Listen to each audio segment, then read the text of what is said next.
Good morning guys, I'm Daniel. Na I'm David. Welcome sa episode 3 ng Istorya with Kambal. Alright, so sa episode na ito, kumustaan about sa mga live updates namin tapos sa na-release namin ng music. Yes, so ang bago pala naming music guys, Tanging Hiling, no? Nasa Spotify na yan, Nasa Apple iTunes. Music, iTunes, YouTube Music, TikTok, Facebook, Instagram, and kahit saan, available na siya. yeah. So, please stream and support Tanging Hiling by Daniel and David. Alam mo ba kung ilang oras ko yun produce? Ilang oras ba? Nasa, I think mga nasa kabuuan siya, mga nasa 20 hours. 20 hours. Yung project lang, yung sa project. Sa loob ng project na nagtrabaho ako. Almost 20 hours. Almost isang araw. isang araw. So, syempre, hindi naman yun isahang Yes, upuan lang. Pero hindi yun isang upuan lang. Like, Yung pinakamatagal sa isang upo, ilang oras I think yun?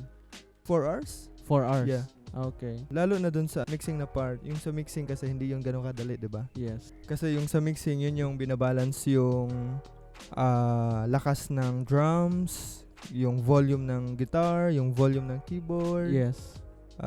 Dun siya ginagawa. Dun Quality siya ng tinatrabaho. sound. Yes, dun siya inaayos para kung gaano siya kaganda ma-feel ng mga nakikinig. Yes. So kaya totoo. umabot ako ng 20 hours doon. Yes. Sa kabuuan yun, sa kabuuan. Mga ilang araw yon? Like, Inabot ako noon ng 7 days, 7 Okay. days. Umabot siya ng 1 week. okay. Pero Like- sulit naman. Sulit ba guys? Sulit naman, di ba? Comment nyo dyan kung sulit ba yung 7 days music production Yeah. ng Tanging Hiling. Comment nyo. Kung napakinggan nyo na din, comment nyo. Sulit siya kasi yung mabasa mo yung mga comment, yung Oo. mga nagme-message sa'yo na Yes. sobrang ganda, ganyan. Actually, hindi ko na na-feel yung pagod dun after that. Oo. Hindi ko na na-feel. Pag nagsusulat kasi kami ng kanta, pag gumagawa kami ng kanta, minsan sa kalagitnaan niyan, parang tinatamad na kami, no? 'Di ba? Tinatamad Normal ka yon na. sa mga artist.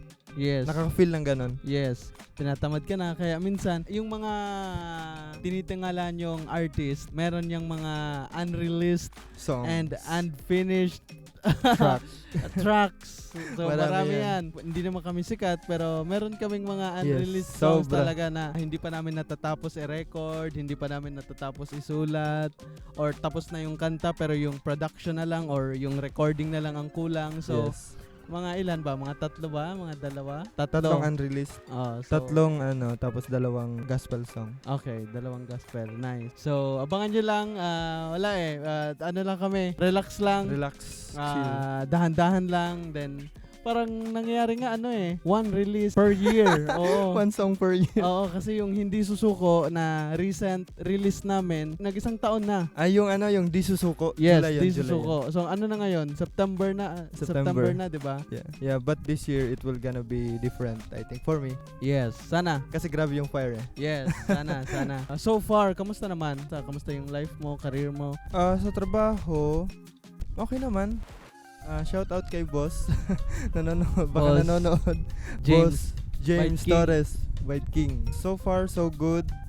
Maganda yung relationship namin. May mga wino-workout kami na future project. At kahit yung mga future contents niya. Life is good. Life is good. Life is good. Rada Bade, Alisa Dere. Gusto ko yan yung song ni Yeah, James, ni James. no? Rada Bade. Radabadi. Kamusta naman bilang isang video editor ni Byte King? Di ba sobrang sikat ni Byte King? Like, I think Yeah. 3 million plus followers? 2.9. As of today, na nire-recording to, 2.9. Okay, 2. Kasi anytime pwede na yan mag 3 million. Yes, wow. Ganun siya kalakas, ganun siya ka sikat, ganun Wow. kalakas yung audience niya. Wow, 3 million. Yeah, like, 3 million. pag-start mo a year ago, like, ilang followers Nag-start pa ako lang? sa kanya 1.1. 1.1. Yes. Tapos after a year, grabe. Tingnan mo, almost 2 million. Grabe. Almost 2 million ang Grabe. dinagdag. Boss, shout out boss. Kamusta naman pagiging editor ni Byte King? Nung una, pag nakikita ko yung mga videos niya, like, ang dali lang nito. Fast cut lang eh. Tawag kasi Yes. nung sa vlogging niya, fast cut tapos voice over lang. Yes. Walang any transition, effects, Yeah. motion graphics, wala. Wala. So, fast cut lang talaga. Masaya kasi syempre sikat. Pangalawa, maganda yung salary. Oy, James, baka naman. Maganda yung salary. Actually, daming tatanong yun, magkano sahod ka sa kanya. Magkano nga ba? Tawagan ko muna si Jim. Kung pwede. Boss, alam mo yun, parang hindi rin ako makapaniwala na nakonect ako sa ganong tao. Wow. Tapos yung Nice. nakikita nilang Bite King na mayaman, mabait, Oo. napakasimple din sa buhay kahit mayaman siya. Totoong-totoo yun. Nice. Kasi ikaw nakikita mo yung raw file Yes. raw video, di ba? Yes. Nakikita Kasi ko yung raw. yung nakikita nyo sa social media, Mga cut na yan eh. edited na yan eh. Pero yung raw niyan, dun mo makikilala Yes. mo rin siya. Kung ano siya. Tapos pag may dumadaan, Yan, pag kung may paano dumaan- siya nakikipag-usap. At kapag may kasama, habang kumakain, kumakain. nagmumukbang. Yes. So ano naman yung struggle ng pagiging editor ng isang sikat na food vlogger? Siyempre, yung una nga, nakita ko madali lang yung video editing niya. Okay. Pero nung ginawa ko na, hindi siya gano'ng kadali. Kasi may susundan ka na yung branding niya talaga. Kung Okay. saan na part nagka-cut. Yes. Kahit cutting lang yun, pero dapat alam mo kung saan siya nagka-cut talaga. Yes. At kung Okay. gaano katagal. Alam mo, kahit yung segundo, kahit isang segundo lang yan. Aha. Or millisecond. Nagmamatter yun sa Okay. vlog namin. Nice. Kasi si Bite King ayaw niya nung sobrang haba na video. Yes. Oh, for views, ayaw niya ng Okay. ganon. Basta maipakita niya lang direct to the point, yun na yun. Kumbaga, yung content talaga. Content talaga. Oo. So, yung advantage nun, nung nasanay ako, madali na siya. Yung advantage naman na siya yung client ko is, nagtitrending lahat ng ginagawa ko. Okay. So masaya ka, Masaya nakikita mo ako. yun. Yun yung Oo. advantage doon na, wow, nagtitrending. Imagine, may videos kami na 15 million, Wow. 14 million. Wow. Tapos, mga normal videos niya, 2 million, 3 million. Grabe. Nice. So, hindi ko ma-imagine na darating ako sa ganong point na mag-edit ako ng videos na nag-million views. Yes, nice. And isang taon na kayo, no? Yeah, 1 year na kami. Nice. So, dinagdagan niya ulit. Nice, congrats. Yung trabaho, joke lang. Tsaka yung disadvantage naman, wala eh. Wala akong nakikitang disadvantage talaga kasi Okay. sobrang ganda. Sobrang ganda. Kahit ikaw, naranasan mo yan, di ba? Yes. Nung naging video editor ka ni Yes. Kuya Chito Samontina Yes, sa sa Chitchat. chit-chat. Oo. Ikaw, So, tanungin kita, ano yung pros and cons mo doon? Well, unang-una, experience. Okay. Talaga, especially yung kay Kuya Chito naman, interview siya eh. Challenging, especially pag, for example, yung kay Melay, yung first appearance din ni Melay sa Chit Chat, so ako nag-edit nun. Ang hirap kasi imagine bro, 15 minutes na yung raw, pero wala pa akong pwedeng i-cut. Kasi sa sobrang dami ng magandang sinasabi. Yes, sa sobrang nakakatuwa, sobrang nakakatawa. Sabi ko, amazing kasi siya yung pinakaunang chit-chat na na-edit ko na 15 minutes raw. Wala akong tinanggal.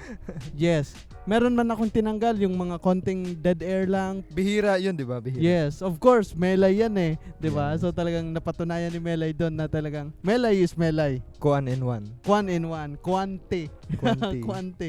Ikaw ngayon, kumusta? Okay naman, masaya. 1-year-old na si Sid. Nakakatuwa. Ang bilis lang. Masaya ako kasi imagine 1-year-old na si Sid pero lagi ko siyang kasama sa bahay. Like nung bumalik na sa office si Mila after 3 months ng panganganak, kami na ni Sid lagi ang magkasama sa bahay. Na-realize ko na nung nag 1-year-old na siya na napaka-bless ko kasi alam mo yon, everyday ko siya kasama. Naisip ko lang paano pala yung mga daddy na nasa malayo yung trabaho nila. Like kahit lang yung everyday lang, nag-office base yung mga daddy nila, nasa corporate world, you know.